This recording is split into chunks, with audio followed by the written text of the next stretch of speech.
Just wanted to give it a second here. Um, just wanted to talk a little bit about one of my favorite books, man. One of my favorite books of all time. And it's so funny about timing. Timing is almost everything in life.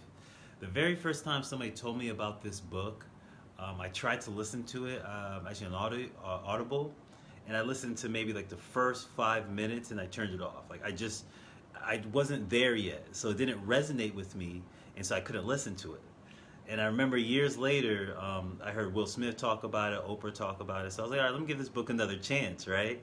Hey, Jim, how's it going, brother? I hope you're having an awesome Monday. I saw your motivational post. Awesome, man. Yes, learners are earners. But the funniest thing is when I first listened to the book, I couldn't really get into it. Then the second time I tried to listen to it, I fell in love with it. And actually probably played this book on Audible, maybe, I don't know, it has to be more than 50 times. I probably read the physical book a few times just because I loved it so much.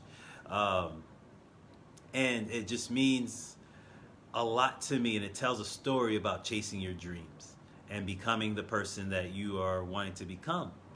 And if you've never read the book, spoiler alert, so I'm trying not to give too much, definitely advise to get it if you've never read it. But in the book, at the very end, the young man of Santiago, all of his money is taken. So he built all this nest egg and these reserves for the past, I think, year and a half, working at a crystal merchant shop. And then he travels through the desert. He meets a beautiful woman named Fatima that becomes the woman he wants to marry. But she told him, hey, before we get married, I want you to finish chasing your dreams. I want you to finish finding the treasure. So he meets an alchemist that shows him the way. So we all meet a teacher, a mentor, somebody that helps show us the way of creating our dreams. And right at the very end, they get captured. And all of his money is taken away. Everything he's worked for so far has been completely taken.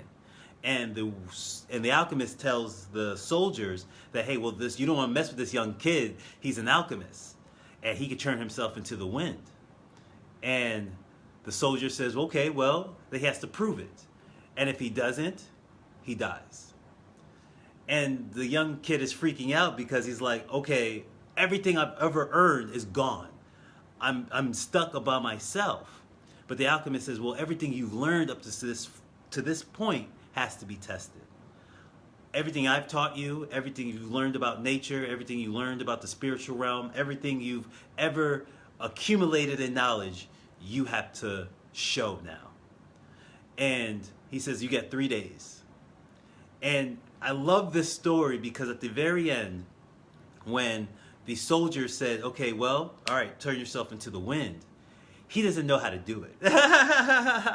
After those 3 days, he still doesn't know how to do it. But he tells the soldiers, hey, Dennis, how's it going, brother? He tells the soldiers, hey, give me a few minutes to get started, and I'll be turning myself into the wind. So this is a major point. Even when you don't know, hey, Benjamin, even though you don't know how to do something, it's always to keep that persona of, hey, I'm going to get this done. It's like a belief system that even though I don't know how, I know I will get this done. And he tells the soldiers, hey, give me a couple of minutes. They said, sure, fine.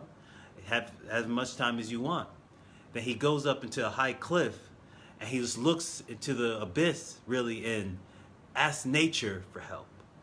Hey, Benjamin, thank you for watching. He asks nature for help. And sometimes we're going to reach a point where everything is going to be taken away from us. All the money that we accumulated is going to be gone.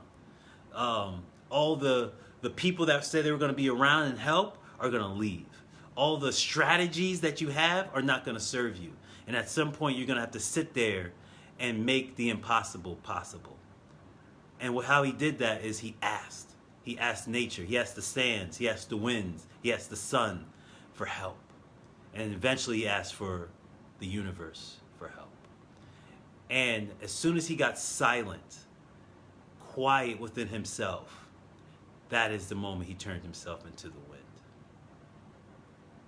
And they let him go, and he ends up finding his treasure and reaching his dream. But there's a point where in our journey where we're going to hit this wall where the biggest fear that we have can happen shows up.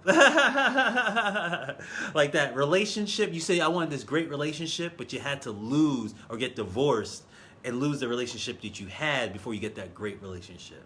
You wanted the accumulated millions, but you had to lose all the money in your bank account before the millions came. You know, you wanted that new car. It happened to me. I wanted a brand new Lexus IS250. And I had to get into a car accident, totaled my Toyota Corolla before I could get that Lexus. Hey, Netu, how are you? In other words, in our journey, we're going to reach a point where the most scariest things will show itself. But everything that we've learned up to that point will be that thing that will get us over the hump. And asking for the universe to give us the strength and the know-how to do so. So a question I asked you this morning is, are you able to turn yourself into the wind? When your back's completely against the wall, will you emerge into the highest version of yourself and do the impossible, or will you shrink? And at some points, you can't. Because for the young Santiago, he had a why. And that's why I always tell people, you have to have a why. And his why was Fatima, the woman he met in the desert, the woman he fell in love with, the woman he promised a great future for. He promised her, I'll be back. He said, before he left to the desert, I'm going to come back for you. And that was his why. He said, I cannot die here in the desert. I have to reach back to her. And so when his back was completely against the wall, he had nothing else. The only thing he asked for to the universe was, help me. And that was the thing. And finally he found peace inside his heart. And that's when he turned himself into the wind. So you may, at some point in your journey, reach a point where you don't know what to do. You don't know how to get over the hump. You don't know how you're going to make it.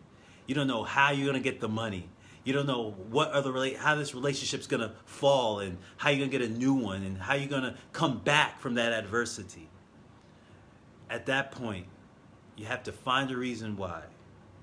Sit in a place of knowing that I will make this happen. And turn yourself into the wind by asking the universe for the assistance that it's glad to give you.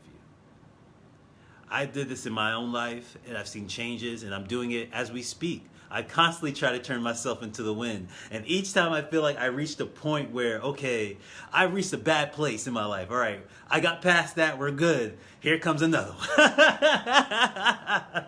It's like endless waves, right? So each time I felt like, okay, I turned myself into the wind, there's another point. Okay, now I'm have to really turn myself into the wind.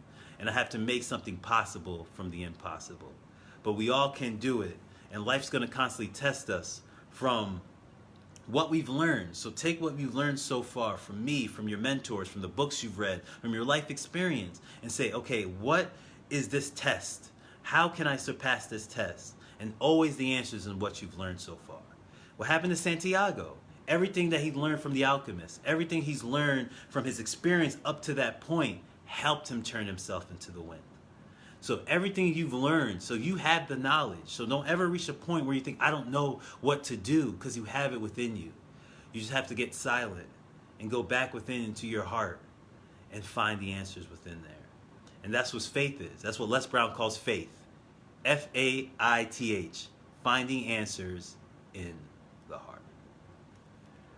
Again, this is Rich Fontaine for the Power of Self-Entertainment. Either you could agree with me or not agree with me. Either way, I feel this was a very successful conversation. Love is love, and I appreciate all of you. And if please like, please share, please comment. And if you're going through some hard times right now, trust me, you can get past it. You can get through it by getting silent and taking everything you've learned to this point to help you get over that hump. Again, I thank you for taking your time to watch this, and I appreciate all of you. Love is love. Namaste. Thank you, Natu. Thank you for commenting. Thank you, Sabash, for watching. Thank you, Dennis, for commenting. Thank you, Tasha, for liking. Thank you, Benjamin. Thank you, Jim. And thank you, Jazz, always. Appreciate it. Please like, please share, please comment. Yes, faith, finding answers in the heart. Namaste.